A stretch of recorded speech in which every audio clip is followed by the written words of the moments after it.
I'll first apologize for the sound in the background. I'm in an aquatic center and there's some really loud background noise. This is going to be a very high level talk. I apologize in the outset for that. So using something like McKenna's theory, time wave zero, I'd like to look at time a little bit more deeply and posit to you, the viewer, that potentially our earlier selves are connected in a temporal string to our present selves and our future selves in some very important ways that we probably understandably aren't very aware of. And I can't say I'm very fully comprehending this myself, but I'm working on it, and hopefully this helps you. So in McKenna's theory, there's something called the time wave zero, which is the I Ching.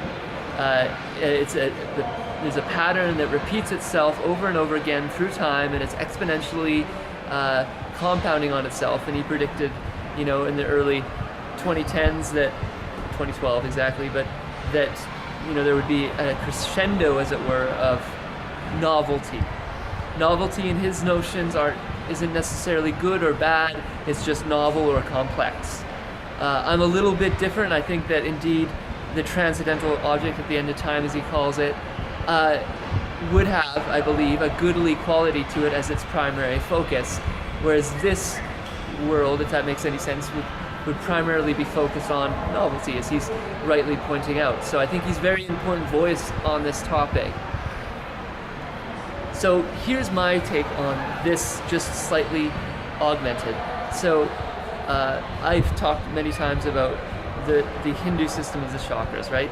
So the idea that I'd have is that if you're, say, 3 years old and your primary focus is on your solar plexus power, and you have sub-primary focuses that you move through. So you'll start at the perineal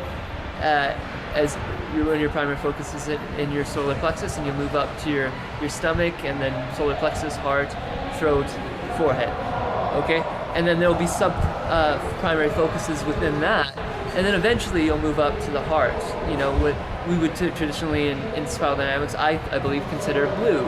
And then blue would start at the perineal, go up like this. Okay, so that's the fractal that I see, very much like his notions of the I Ching. Here's the thing. So development proceeds, it continues, and it complexifies, right? And with that, we get more and more awareness of subtle energies, right?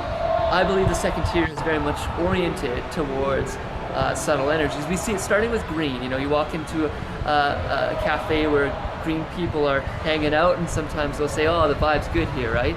I believe in part, although it might be the atmosphere, it might be, the art, etc. Part of it, to me, at least, I believe, is related to that energy. And as we develop our senses in that, we can complexify it, even project it. So things like, astral projection, if it's actually the case, which I believe it might be, where you can project your energy body, as it were, outside of yourself through space-time.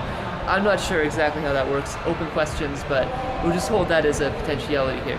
So, idea here is that there might be particular fractal moments, particularly in times of trauma. Trauma seems to be, as I noted, kind of a period of time where somebody will have breakthroughs or breakdowns, and that really allows real novelty to emerge. So at those particular high moments, there's an easy energetic referent point, a sort of totem that you can go back and touch into more easily and reflect that into potentially calming, as it were, your timeline. Now that's weird to say, but the idea would be that those periods of trauma in your life carry with them elements of not only psychological weakness and so forth, but also some of your great strengths, because you're opened up to, as I noted, kind of the radical novelty. And if there's a transcendental object at the end of time, God,